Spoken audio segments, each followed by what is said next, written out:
This episode is brought to you by the Financial Times. When it comes to news, it's easy to find out what, who, where, and when. But why is harder.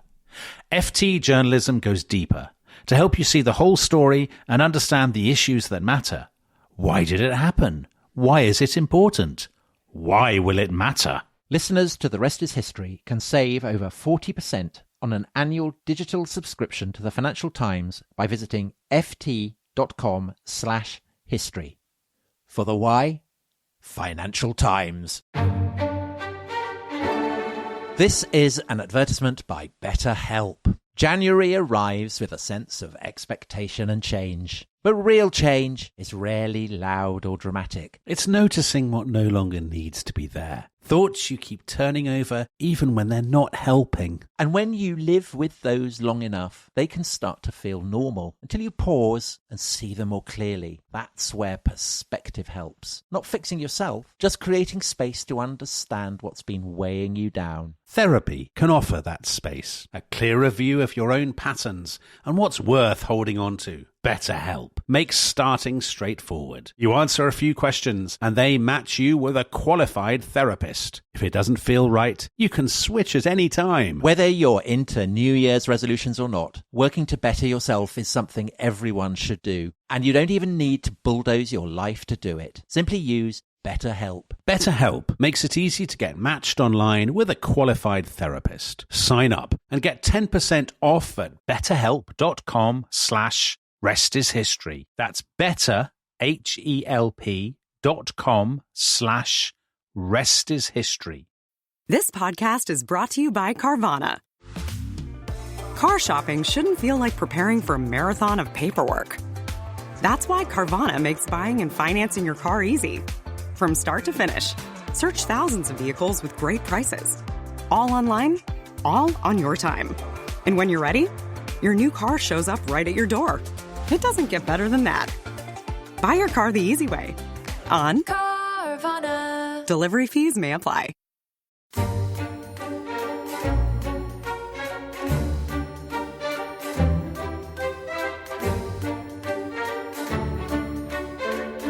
When you come back to England from any foreign country, you have immediately the sensation of breathing a different air. Even in the first few minutes, dozens of small things conspire to give you this feeling. The beer is bitterer, the coins are heavier, the grass is greener, the advertisements are more blatant. The crowds in the big towns with their mild, knobby faces, their bad teeth and gentle manners are different from a European crowd. Then the vastness of England swallows you up, and you lose for a while your feeling that the whole nation has a single identifiable character. Are there really such things as nations? Are we not 46 million individuals, all different? And the diversity of it, the chaos, the clatter of clogs in the Lancashire mill towns, the to and fro of the lorries on the Great North Road, the queues outside the labour exchanges, the rattle of pin tables in the Soho pubs, the old maids hiking to Holy Communion through the mists of the autumn morning. All these are not only fragments, but characteristic fragments of the English scene. How can one make a pattern out of this muddle? So Tom Holland, that was friend of the show, George Orwell, writing during the Blitz, probably the single most famous evocation of England and Englishness ever written. And it strikes me that every single element of it is now utterly out of date. Do you think that's fair? I think that's a bit harsh because he's talking about the diversity of England. And if anything, England's clearly become infinitely more diverse than when Orwell was writing about it. And yet I think there is still a sense of England still has a place in the imagination of those who live in the country that is called England. Yeah. So to that extent, I think he is onto something. I mean, obviously, all the stuff about old maids cycling to communion and the clatter of clogs on Lancashire streets, I mean, that's gone. But plus ça change, c'est la même chose, as Orwell would doubtless have put it. He would definitely not have. There was no way he would have put that. I mean, basically, are there continuities from the present through to the mid-20th century when Orwell was writing that go further back or not? I mean, great question. Well, it's a question about all nations, but what makes it particularly interesting about England is that England is one of the most famous examples of a nation that is not a nation state. So, England has no seat at the United Nations General Assembly. A lot of people who live in England do not describe themselves as English. they say they're British. But abroad, of course, everybody typically confuses England and Britain, as we often do ourselves, don't we? I think less so, though. So I think that's another feature, is that the sense the English have of themselves within a nation called the United Kingdom has definitely grown over the past decade. It has indeed. I would say. Yeah. And so somebody who's been a great observer of this, Tom, or are you going to introduce him? Because I believe, have played cricket with him, of that guest. I have. So few things are more archetypally English than a game of cricket on a summer green. And I played cricket with Jason on one of the most famous days in recent English history, which was the day of the death of Princess Diana. And the game went ahead, but in a rather embarrassed way. So I remember we lined up outside the pavilion, which had a flagpole, and the flagpole was at half mast. And we all stood there and we didn't really know what to do. So we took our caps off and twisted them in an embarrassed way, put them on, and then we just kind of shuffled off, which I thought was I think Orwell would probably have recognised the quality of embarrassment there. But am I not also right in thinking that you had you were ferociously upbraided by your captain? Yeah, so we then went on to play the match, and the captain. We haven't even let him speak yet. But no, we haven't even introduced him. The captain, who for now will remain nameless. His idea of man management was, as I was bowling, to yell at me, "You're losing us the match!"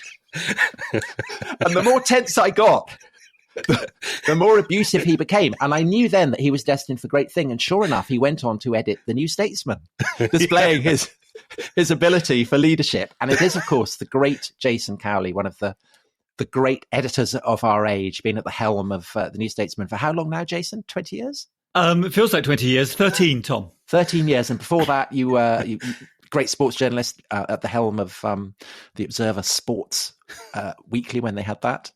Yeah, it was monthly. Oh, it was a monthly, was it? And then I edited Granta for a year, a literary quarterly.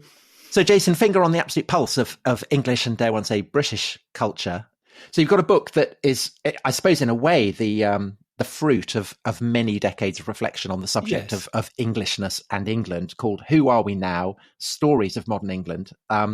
Jason, who are we now? It's a good question, Tom, and thank you for having me on the show. It's a great honour to be on this wonderful podcast, and thank you for reminding me of my captaincy back in the day. That was actually a quintessentially Orwellian scene, because it was a village called Hatfield Heath, very close to Hatfield Forest, in Essex, and beautiful late September day, if I recall. And it was a sort of gentleman and players encounter. Your brother turned up in an open-top classic car, and a lot of posh Oxbridge types appeared alongside you, of which I am not one. And then on the opposition were a group of local village cricketers. And the guy who took a liking to your bowling late in the game, actually, Tom, you were bowling your accurate medium pieces and a quick medium, I think. Yeah, fast medium. The local blacksmith sort of took to them with relish, and they were appearing either over the boundary without bouncing or one bounce. And I think, but Jason, I'd lost it in the mind. It's a game played in the mind, and you shredded my self-confidence with your man management skills. Indeed, I did ask you to be canny, didn't I? If I recall, Yes, you did. Anyway, Dominic began with Orwell. Dominic, I think that was from The Lion and the Unicorn, wasn't it? It was, which Orwell began in the spring of 1940, and then completed as the bombs were falling on London during the Blitz in sort of September 1940 and beyond. And he likens England to an awakened giant in that essay, but always worried that England is asleep. If you recall, he comes back from Catalonia, where he fought as a volunteer in one of the militias, one of the brigades, and was shot in the throat on the Aragon front and almost died. And when he comes back from Barcelona, where he feels the Republican government has betrayed the cause, taking their orders from Stalin's Soviet Union, he certainly believed that.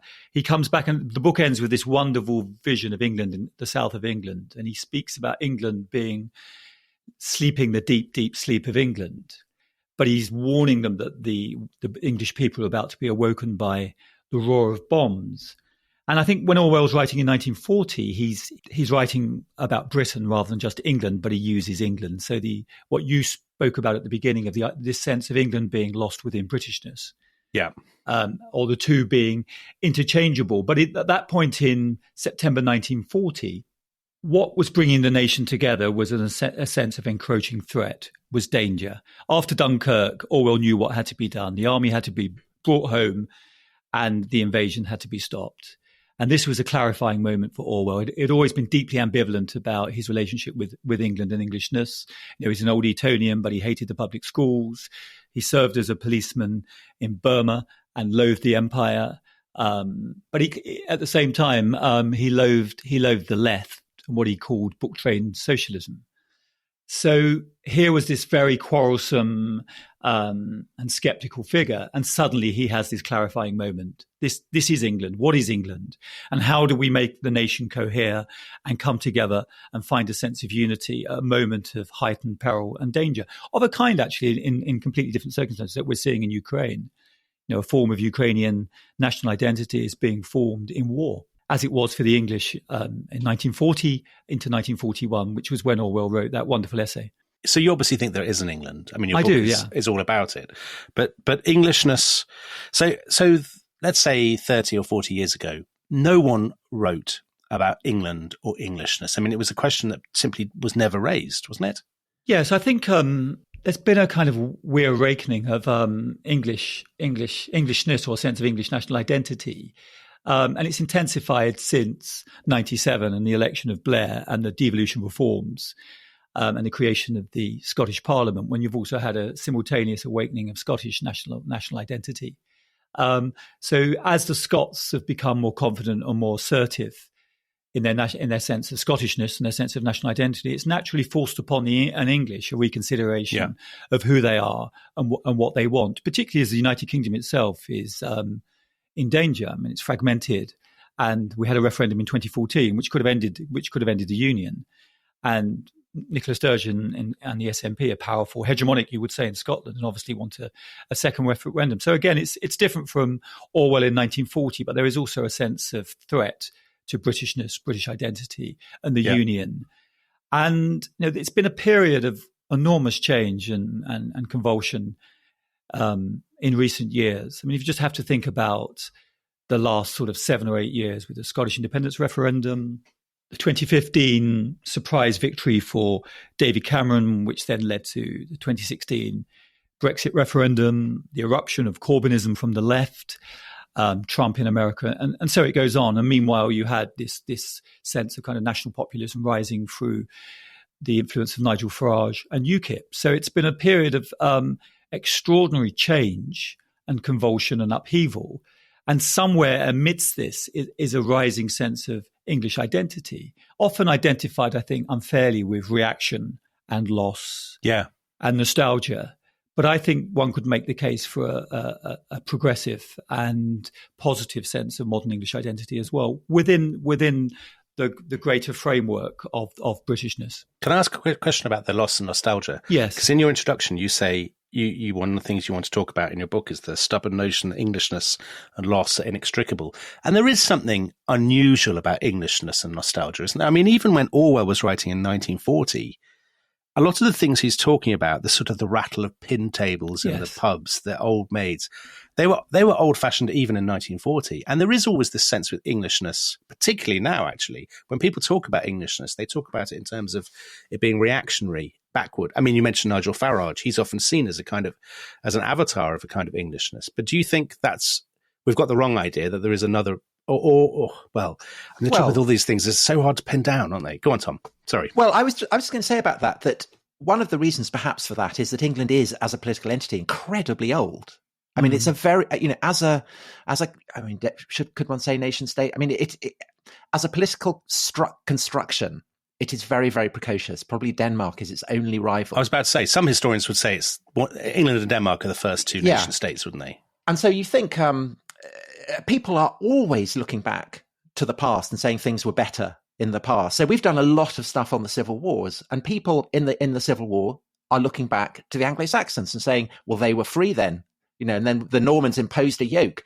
If only we could get back to the glory days of the Anglo-Saxons. And that basically is a trend that, or John of Gaunt's great speech. I mean, you name the passage of Orwell as one of the great meditations on England, but John of Gaunt's speech in Richard II, Shakespeare's play, where he again, he's this wonderful kind of lyrical description of England, bound in by the triumphant sea, and yet there John of Gaunt again is mourning what he sees as English decline. So it could be that one of the most traditionally English things is to worry that England is going to the dogs. That is built in. What do you think, Jason? I agree with Tom.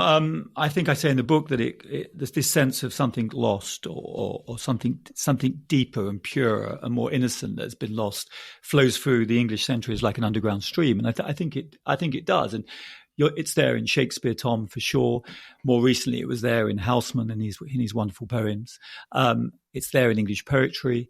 And it goes right back. I mean, I listened some weeks ago to your episode on the Norman conquest and the defeat, the sense of Englishness being founded upon a heroic defeat against the Norman invaders. And then what was lost there and what was lost before the conquest, going back to an Anglo-Saxon England.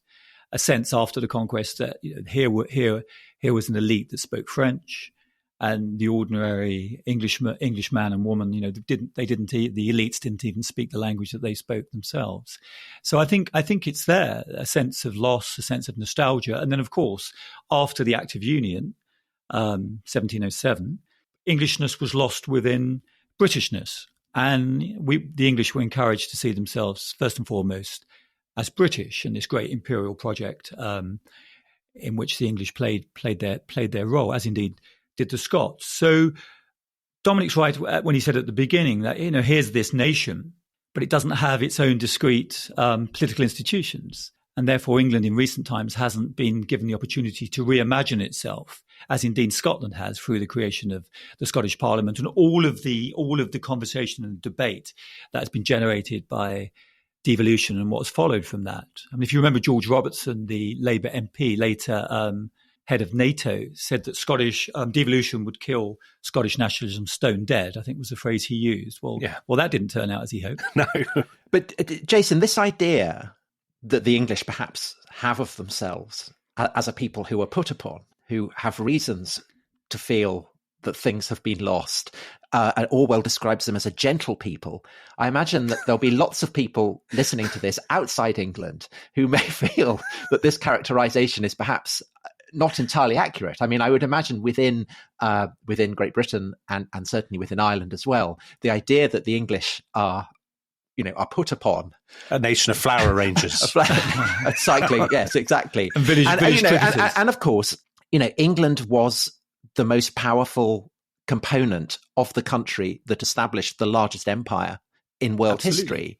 And the English were not gentle in the Caribbean. They were often not gentle in India. Orwell himself, of course, he was a policeman in Burma, absolutely knew that.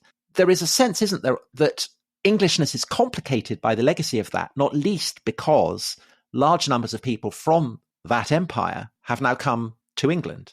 Yes, and that's I don't think I said the English were gentle. I mean, no, Orwell did. And I think there is this idea still people have that the English are a uniquely kind of gentle people. When you watch something like the Antiques Roadshow on a Sunday evening on the BBC, I mean, there's a vision of England that many people wish to identify with. But of course, go to Newcastle city centre on a Saturday night and you see a completely different England. Or I've spent a lot of time on the football terraces over the years, as has Dominic, and certainly the England I witnessed in the late 70s and into the early 80s was brutal and violent, and there was an association with the violence in wider society, what one saw on the terraces. Orwell also said that he likened the English to a family with the wrong people in charge, in control. So again, he was deeply critical of the empire, and that's one of the challenges for anyone writing about Englishness today, is this contested identity and also the past, empire, slavery, colonialism, the tensions within the British state itself, Ireland, the Irish question, and so on. So I think for those on the left, or many on the left, I mean, they view Englishness with deep suspicion. And they're often, as I said at the beginning, associated with reaction, even racism. I mean, the internationalist left are all for celebrating the statehood of others, the Palestinians or the Kurds. But when it comes to English national identity, they're very, very suspicious, and it alarms them. I think that's fair to say, Dominic. Would you? I definitely think people are. I mean, Orwell commented on that, didn't he? I can't remember whether it was whether in this essay in The Lion and the Unicorn, or whether it was in The Road to Wigan Pier, where he talks about intellectuals who would rather be seen stealing from a poor box in church than standing for God Save the King. And I think that element has always been there. Not always, surely. I mean, it's there, isn't it, in the French Revolutionary period? I mean, that's I was going to say in the 18th century, where it first starts to appear. The slightly sort of Tom Paine-ish element that England but the Whigs. So Fox, basically saying the French Revolution's brilliant, and Napoleon's brilliant, and essentially it's not really about Napoleon, the French Revolution. It's about his dislike of aspects of Tory England. Mm-hmm. Yeah, but there is a strain within Englishness. I mean, I don't think other countries have it. I mean, there is a strain in America that thinks that about people who are very anti-American Americans. But I think England is probably unusual in having such a profoundly developed sense of anti-patriotism. And why do you think that is? It's a massive question. I mean, Tom, you'll be delighted to hear. I think part of it is religious, isn't it? I mean, it's sort of rooted isn't it rooted in the kind of dissenting Whiggish kind of tradition? I think it is. And it's obviously also, don't you think, Jason, a reaction to empire in the 19th century? And then the empire obviously looms enormously large in the mindsets of sort of left-wing English or British intellectuals today, doesn't it? Absolutely. And when you listen to or even participate in the debates about Englishness and empire, there particularly intensification in recent years, there's almost a sense of shame at times about the pressure of imperial history on weighing on the present. But also I think I go back to the point that it's also a sense of Englishness being lost within Britishness. And there's always a worry about national identity, about ethnicity and blood and soil. I'm not certainly. And one of the glories of Britishness, I think, is that it was a non-racial, inclusive, plural identity. We sheltered under this civic umbrella, if that's not a mixed metaphor, of Britishness. And more, I would argue, perhaps better than any other European country, the British have welcomed migrants since the Second World War. I know there's been terrible racism and hostility, but the modern British state is pretty harmonious, particularly when you compare it with France, with a distinct neo-fascist right. We haven't had the emergence of a neo-fascist right in this country. But Jason, isn't there a kind of paradox there, perhaps, that since 97, certainly, the rate of immigration into Britain has massively increased? Yes. And obviously not just from Commonwealth countries, but from the European Union. And so the proportion of foreign-born children in England has gone up massively. And so you would think that in that period, the salience of Britishness would be all the more important if it is, and I agree with you, that it's something that kind of transcends the idea of, ancient national roots far more than Englishness or Scottishness or Welshness does. And yet it's precisely the more that immigration has gone up, the more the sense of people being English or indeed Scottish has gone up as well. I mean, do you think it's a kind of degree of cause and effect there? I think there is. I was talking to there's a chapter about the cockle picking disaster on Morecambe Bay, 2004. But within that chapter, I that's when the Chinese labourers were drowned. Yeah, the undocumented Chinese migrants who were working as cockle pickers, and I tell the story of the lone survivor of that disaster. But it happened in 2004, and that was also the year when the EU enlarged and opened up to the eastern states. And I was talking to Nigel Farage about this, because Farage is a figure in the book, inevitably, because he's been such an influential politician, one of the most influential post-war politicians. And he said to me that immigration and the EU, they were not an issue until 2004. And then he saw his opportunity to reopen the immigration debate, which he said had been closed down ever since Enoch Powell had delivered his Rivers of Blood speech. When was it, Dominic? End of the 60s? 68, that was. So he suddenly saw an opportunity, and he said he was warned by fellow big figures within UKIP not to go there. This would be too dangerous. But he said it was never about For him, it was never about ethnicity or race. It was about numbers and a loss of control. And he was able to manipulate that. And don't forget, of the EU member states, it was only the UK, Sweden and Ireland that neglected to impose 7-year transition controls. Yeah. So Germany, France, Italy, the other big economies chose to impose the 7-year control. So they wouldn't accept migrants from the East under free movement rules for 7 years. And the Labour government of the time, the very complacent new Labour governments, said they expected around 8 to 13,000 migrants from the eastern states to arrive per year. Yeah, and the true figure was hundreds and hundreds of thousands. But what it was, Tom, was the largest unplanned migration surely in British history. Absolutely. But it still doesn't answer the question of why that hasn't amplified people's sense of identity as British rather than, say, English. Because simultaneously you've had the devolution reforms. So when Blair came to power, he gave a speech before he came to power in 1995 where he said, I want this to be a young country. And then he said, we will be a young country. He never spoke about England. He was speaking about Britain. I mean, what an absurd thing to say, Tom. I mean, you've spoken already about the deep history of England and the notion of an English nation. And Blair wanted us to be part of a young country. In other words, he wanted to will a new country into being and push back against the burdens of the past as he would have seen them. And he thought one way of becoming a young country would be through the devolution reforms. But they ignited Scottish nationalism. Is that, do you think, they because fired Scottish nationalism? Jason, he didn't understand. My take on that would be that he just, because he didn't feel it himself, he simply didn't understand the cultural and political power of nationalism. So it almost didn't occur to him that by creating a Scottish Parliament or a Welsh Assembly, you would create a focus into which, you'd create a vessel into which people would pour all these energies which had lain dormant for so long. Do you think he just didn't get that?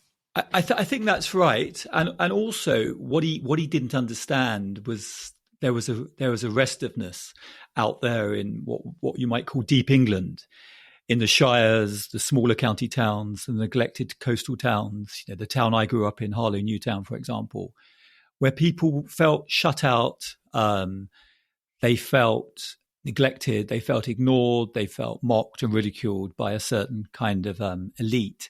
And they were anxious about the forces unleashed by free market globalization, inevitably. And, globalization lifted hundreds of millions of people out of poverty, notably in China. And the transnational elites, they benefited enormously from globalization and indeed from free movement. But there were many losers, and many of those losers were in the small towns of England. But just to stick up for Tony. Yeah, you go ahead, Tom. Okay, so the idea of England being a young country, and let's focus on England rather than Britain. Yes. We've talked about its antiquity. Yes. The sense that perhaps that foreigners have of England is indeed of ancient monuments and tradition and beefeaters and all that kind of paraphernalia. Yes. But since the Second World War, England has quite successfully reinvented itself as a young country to the degree that it is probably, head for head, the most influential proponent of youth culture in the world. Swinging London, punk, raves, all that kind of malarkey. You sound like a High Court judge, Tom. I know, but it's all been part of the English brand. And you could say that, in a sense, London, for instance, which is the English capital as well as the British capital, is definitely a young city, or it has seen itself as being a young city. But London doesn't feel like an English. I mean, I don't want to sound Farageist,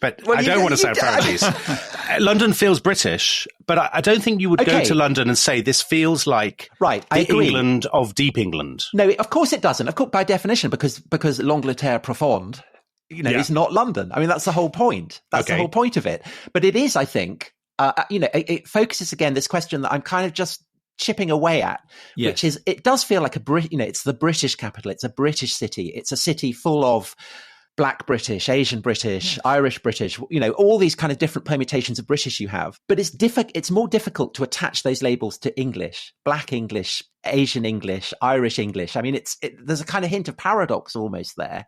So why is it that with the amplification of immigration, with absolutely the sense that London is now not just, it's not just a British, it's not just European, it's absolutely a global city. Why has that Britishness, the quality of Britishness, slightly been occluded by the growth of Englishness? I mean, it does seem a slight paradox there. It does, but it's because so many people, I think, feel shut out from that Britishness, that sense of modern Britishness that you've rightly celebrated, Tom. The modern London that you and I know and love. There's a sense that isn't the country that many, I'm thinking in particular of many of those people who were attracted by the rhetoric of Farage in particular and UKIP. They don't feel attracted by that modern cosmopolitan London Britishness, and nor do the Scots, actually. I remember, I can't speak for the whole of the Scots, but I remember Alex Salmon, I invited him to come down to London to give a lecture during the 2014 independence campaign, and he likened London to a dark star, sucking the energy forces from the rest of the United Kingdom as it draws more and more people to London. But I said, Alex, hold on here. London also has some of the most impoverished boroughs in the country. There's deep intergenerational inequality and poverty in London. It's a wonderful, diverse city. It's a city of really interconnecting villages. I mean, there is a deep history of London, Tom, that you understand and well know. As you walk the streets of London, one is haunted by the ghost traces of what has been before. My father came out of the East End and always used to speak very fondly about the old Jewish East End that exists almost today as a kind of in ghost traces, as it were. W.G. Zaybold wrote about so beautifully, I think, in Austerlitz. There is a paradox, and these are the paradoxes that I'm trying to work away at in the book as I try and understand, who we are today. What is England, and what these huge forces have done to the country in recent times. There's a wonderful line from The Lion and the Unicorn, such a great essay if you want to think about these questions, where Orwell says it is of the deepest importance to try and determine what England is before guessing what part England can play in the huge events that are happening. And that's really what the question that's informed the book and that I've attempted to answer, not with any certainty, but I play with some of these paradoxes, Tom, that you're rightly raising. Let's take a break now, and when we come back, we will play with more paradoxes. and continue deeply disturbing, Tom. Continue our search for England. This episode is brought to you by Rocket Money. Tom, we often talk about how to organise our finances. I'm very conscious that I'm paying for a lot of mad subscriptions. And there's one thing that we've talked about often on this show. It's the thing that we probably hate more than any other, and it's a hidden fee. I would love to get my finances under control. There are all these things piling up on our bank statements, and I think I need to fix this problem. I need to sort this out and to stop this. I mean, my finances are so chaotic that I need this app. So I'll tell you what it is. It's called Rocket Money. It's a personal finance app that helps find and cancel your unwanted subscriptions. It monitors your spending, and it helps to lower your bills so that you can grow your savings. With Rocket Money, you can track all of your subscriptions, and you can easily cancel within the app with just a few taps, saving you time, avoiding charges. And you can also set budgets and goals and get personalized insights and regular reports to track how you're doing. They will even send you real-time alerts for large transactions, upcoming bills, refunds, and even low balances. So let Rocket Money help you reach your financial goals faster. Join at rocketmoney.com/ishistory. That's rocketmoney.com/ishistory. rocketmoney.com/ishistory. This episode is brought to you by the Financial Times. I think we both agree, Dominic, that in the clamour of countless voices competing to break the news and telling you the what, the who, and the where on these stories, there's often something missing, isn't there? There is, Tom, because I think to get a true understanding of any story, you really need to know why. Take FT journalism. It goes deeper, providing the insight, analysis, and perspective to help you see the whole story and truly understand the issues that matter. Why did it happen? Why is it important? And why will it matter? I've got a brilliant example. So they had an article recently, a fascinating article about why populism became popular. And this Financial Times article absolutely delved into that. It was so interesting. And does it nail it? Yeah, nailed it. Absolutely nailed it. And it really made me look at populism in a new light. Well, if you're interested in the why, we have good news. Yes, listeners to The Rest is History can save more than 40% on an annual digital subscription to the Financial Times by visiting ft.com/history. For the why, Financial Times.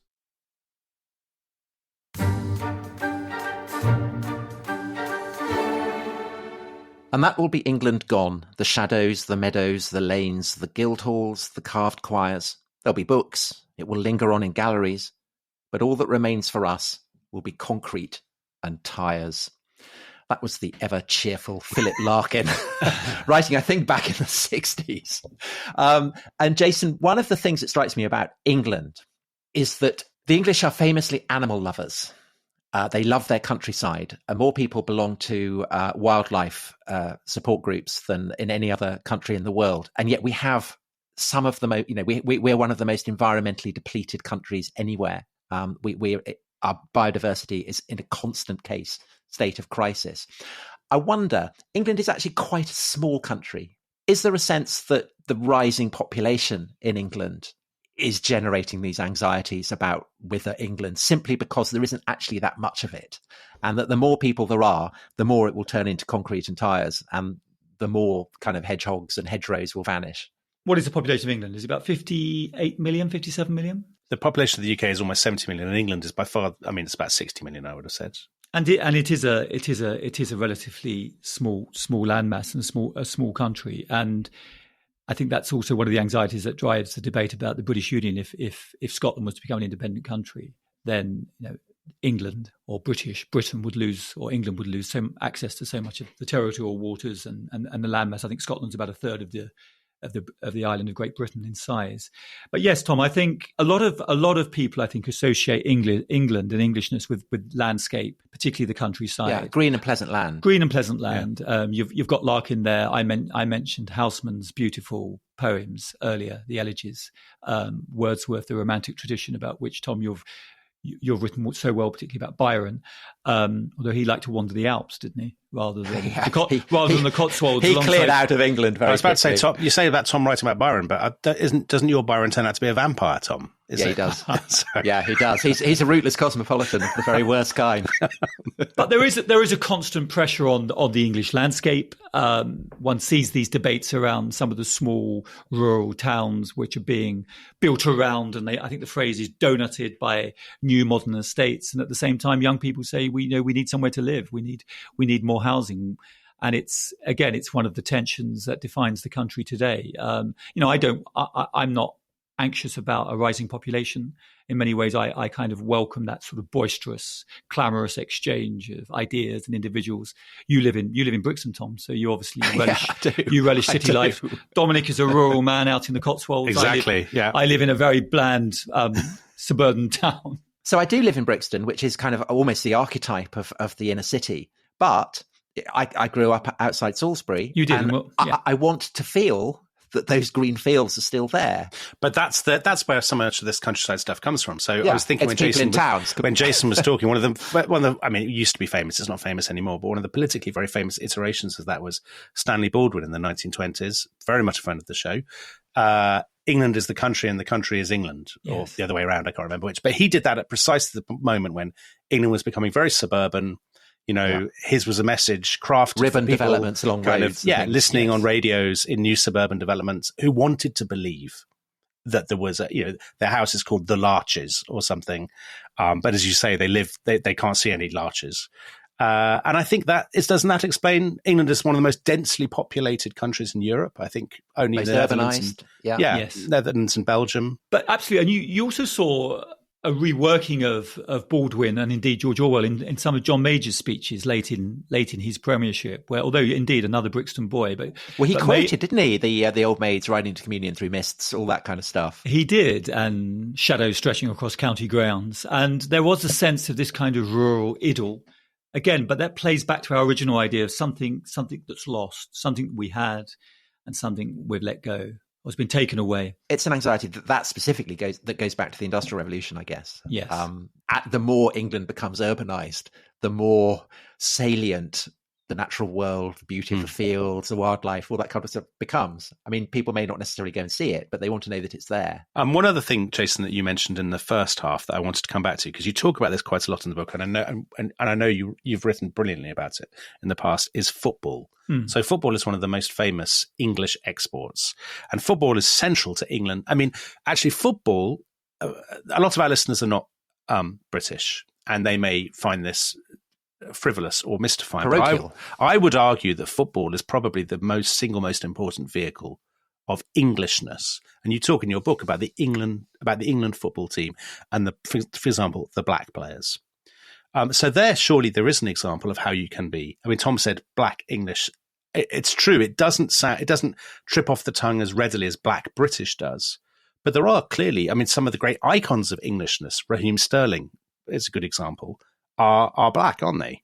Indeed. And I think the England football team is a mirror in which we can see the changing face of the nation.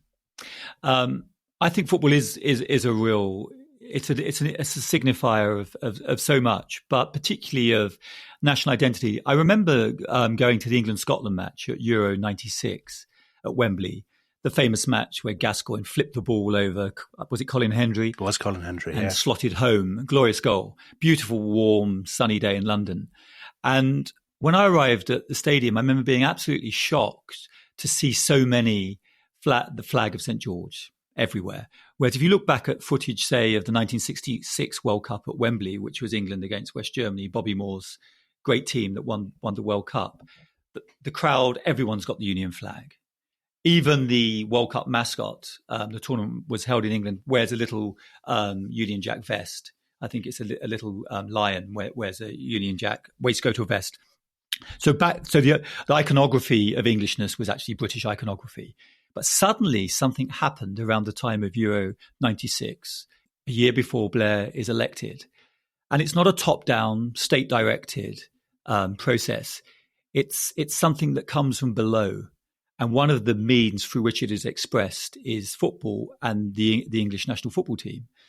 And for a long time, particularly the late 1970s into the early 80s, English football, the English national football team, was associated with hooliganism, but particularly sort of far-right factions, racist factions. And there was some terrible violence when England went overseas. I remember there was a great goal that John Barnes scored in Brazil, England-Brazil in the early 80s. I think John Barnes, the black winger who played for Watford and then Liverpool, he scored a wonderful solo goal. And some of the thugs who had followed England to Brazil said England had won the match 1-0 rather than 2-0 because one of those goals had been scored by a black man. I mean, a monstrous comment to have made. But fast forward to the present day, particularly what we witnessed last summer, Euro 2020, but delayed by a year because of the pandemic. And we saw this kind of wonderful flourishing of English national identity as expressed through the English football team, with many of our leading players being black English players. And they were very comfortable embracing the flag of St. George, wrapping themselves in the flag of St. George. Rashford himself identified very strongly with a sense of a benevolent Englishness. And I think England are very fortunate that through these years of polarisation and upheaval and turmoil, they've had Gareth Southgate as their coach, who's an extraordinarily thoughtful man and has thought very deeply about English national identity. I think at the time of the 2018 World Cup in Russia, Southgate said that we, the English, had been a little bit lost in our identity. And I hope through my young team, because of their youth and their diversity, we can offer another vision of Englishness. I mean, Theresa May wouldn't say that. Jeremy Corbyn wouldn't say that at the time. But Southgate leaned into the debates around Englishness and identity. And then just before the Euros last summer, he wrote an essay which was published on the Players' Tribune called Dear England, which was an attempt to address, Tom, the controversies around the Black Lives Matter debate and his team taking the knee. And he located himself in a tradition. His grandfather had served in the Second World War. He spoke about his love of the Queen, of the monarchy, of the military, but at the same time spoke about his embrace of more progressive causes. And it was a fantastic essay, I thought, and wonderfully argued. And what he was basically saying was diversity and tradition can go together. They don't have to be mutually exclusive, and one can inform the other in positive and constructive ways. And I think Southgate's England have done more than most to unite many behind the sense of progressive Englishness, I think. But Jason, a slightly more jaundiced take on the mirror that football holds up to England would surely be that for most fans, and I'm aware that both of you are much keener fans than I am, but I would guess that clubs are much more important ultimately than perhaps the national team.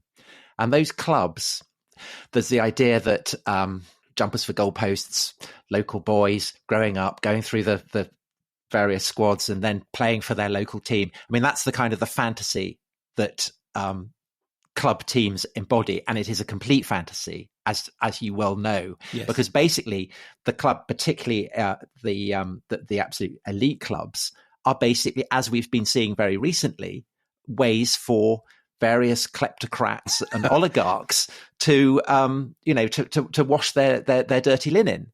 In a way, football is the embodiment of everything that the little man out in the provincial town feels about globalization. That everything that was local is now a kind of a tiny cog in the great churning machine that is globalization. Well, just to jump in before Jason, I mean, isn't that what that Super League furore, which was an extraordinary moment. I mean, such a huge story for a few days. Isn't that what it encapsulated, Tom?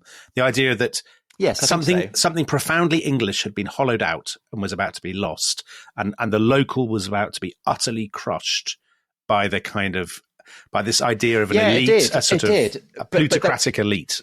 But also, I mean, there was a match when Chelsea played Newcastle just after Abramovich had been sanctioned, and Johnson was about to fly out to Saudi Arabia to beg him for more oil at the same time as 81 people had been executed in Saudi Arabia. And the sense that, these two great historic teams with their devoted fan bases were both the toys of these kind of terrible people was, I thought, a kind of quite sobering moment.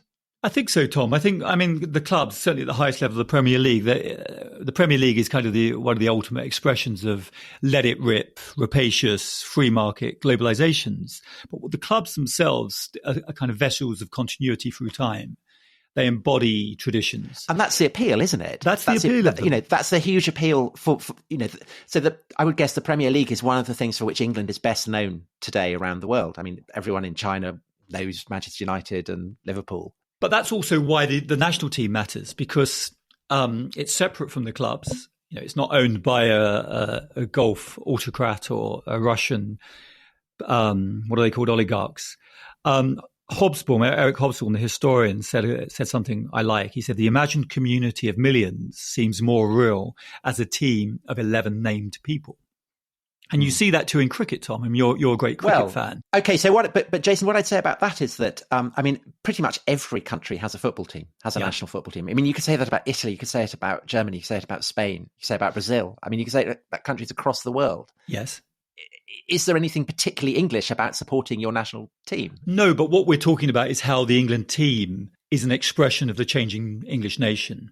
And it's a contested identity. I think we wouldn't be having this conversation if we didn't believe it's a contested identity. And football has been one of the English football national team has been one of the means by which we have grappled with this contested identity, and also begun to understand how the nation has changed and who the English are today. You're right, Tom, when you said at the beginning, some of my black friends, particularly in the 80s and 90s, were very uncomfortable about blackness and Englishness, and they would describe themselves as Black British, first and foremost. That was a distinct identity for them. But what we've seen in recent times, delightfully in my view, is a Black English identity developing, and I think that's all for the good. And I welcome it. Can I change the focus a little bit? So we started with Orwell, who, I mean, he's politically so hard to pin down, but let's just say for the sake of argument, at least initially a man of the left. You edit a magazine that's traditionally been seen as left of centre magazine. And for as long as you have edited it, I think, you have run stories. I mean, I wrote one of them myself about the left and Englishness and the problem with Englishness, about the need. I mean, people were arguing about this with the so-called Blue Labour moment at the beginning of the 2010s. And you talk in the book about the sort of the death of a kind of Labour England. Do you think there is a kind of way back for the left in England and kind of with England, I suppose? Or because, of course, as we said earlier, there are so many people on the left for whom the very idea of England and Englishness is unsettling and they don't like it. So how do they get that back? Yes, I think it's a huge challenge for the left and particularly for the Labour Party, because the Labour Party was once so strong in Scotland, where indeed it was hegemonic. In the 2015 general election, Ed Miliband went into that election with 41 of the 59 Scottish seats at Westminster and came out of it with 1. The SNP won 56. I think from which there is no return for Labour. I think the progressives in Scotland, many of them are now nationalists, and they've embraced the SNP, not least because the SNP have power and are in control of the money, and all the institutions that are built around power and government are now with the nationalists. So, what does Labour have to do? If Labour is ever to win a majority again in the United Kingdom, it has to start winning in England. But what we saw at the last general election in particular was a huge rejection of the Labour Party in many of its traditional heartlands, in the north of England, in the Midlands. It loses in Essex, where I'm from. I don't think there's a single Labour constituency in Essex. But if it's ever to start winning again, it has to reconnect with many of its traditional voters. Those who want Labour. The Labour Party was founded to represent the Labour interest, organised Labour, but it was always an uneasy coalition between organised Labour and what you might say the Fabian or Hampstead intellectual, the prune juice drinkers. Yes. Whatever you call those people, they founded the New Statesman in 1913. Yes. But that coalition, if not definitively broken, is fractured into multiple pieces. And Labour is very strong in the cities, in London, in Manchester, in Liverpool, in Cambridge, in Oxford. It's strong among the educated, urban middle class, and very weak everywhere else. And that's not a stable coalition to win. I mean, one of the things that does strike me about England, and I think you could say Britain more generally, over the past 10 years, I mean, it's clearly been a very, very convulsive, turbulent, exhausting period, and very upsetting for a broad range of people for all different kinds of reasons. But I think you could also say that it's been an affirmation of the commitment of England and Britain, perhaps more generally, to principles of democracy.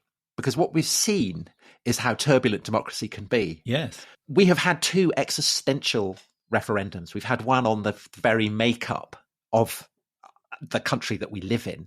And we've had another on the most significant foreign affairs context within which Britain had operated. And we have had referendums on both, and we have abided by the results on both. And also, however much criticism one might level at our parliamentary system and first past the post, it has facilitated the articulation of some quite kind of radical positions. So whether that's the SNP in Scotland, whether that is Nigel Farage, who you have cited as perhaps the most influential political figure in recent history, even though he's never been an MP, or Corbyn, and giving a voice to the further reaches of the Labour Party on the left. So couldn't you say that, in a sense, although things may look bleak for Labour, there's still all to play for? Because at the moment we're on such a roller coaster, we don't quite know where we're going to get to. Yes, I think all of that. I think expect the unexpected. I think the reason Brexit was such a shock for the cognitive elite, to use a David Goodhart phrase, was because it was so unexpected. Orwell, in the essay we've cited throughout this podcast, uses a phrase about the elites receiving a tug from below when ordinary people are heard. And they were certainly heard loud and clear during that Brexit referendum. And it was such a shock. It swept David Cameron out of power. It brought Boris Johnson ultimately to 10 Downing Street. And it was an exercise in democracy. Am I being overly nationalist if I say that actually other European Union countries had referendums on similar issues And when the electorate delivered the wrong result, they were told to go and vote again. They were told to go and vote again, indeed, which was what a lot of ardent Remainers wanted, didn't they? They wanted the electorate to think again, and they wanted the second referendum. But to decide such an important fundamental part of British foreign policy, in other words, membership of the European Union, on a single binary plebiscite, as David Cameron did, was an extraordinary exercise in risk taking, wasn't it?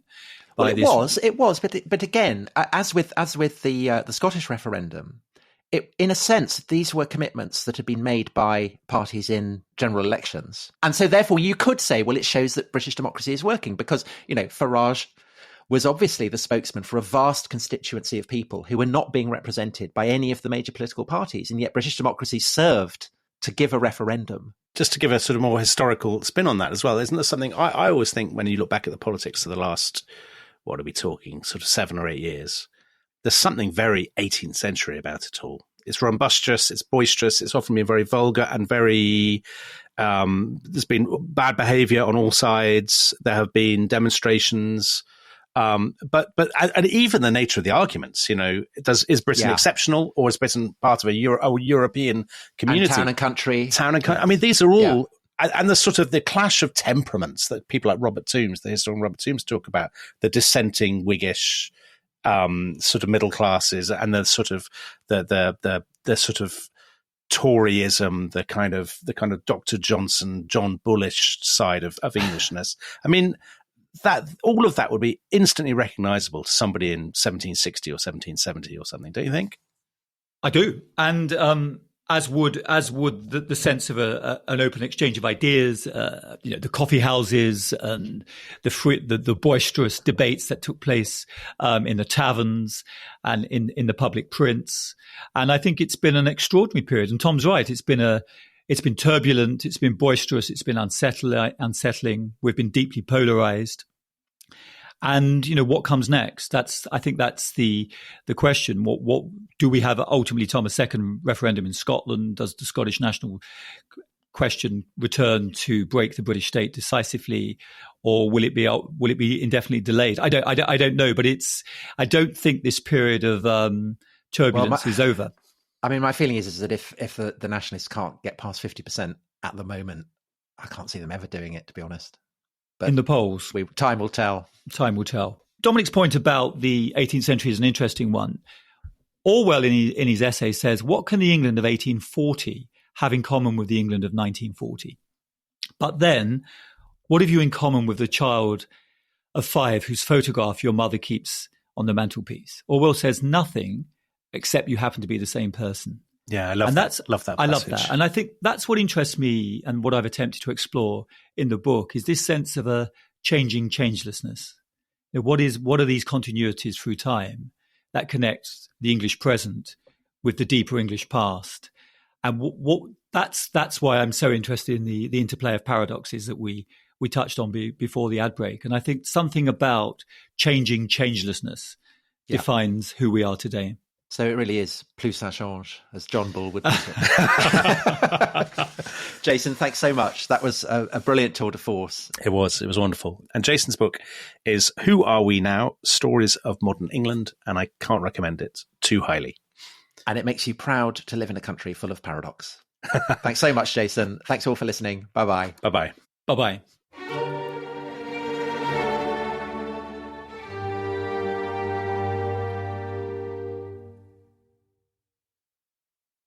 Thanks for listening to The Rest is History. For bonus episodes, early access, ad-free listening, and access to our chat community, please sign up at restishistorypod.com. That's restishistorypod.com.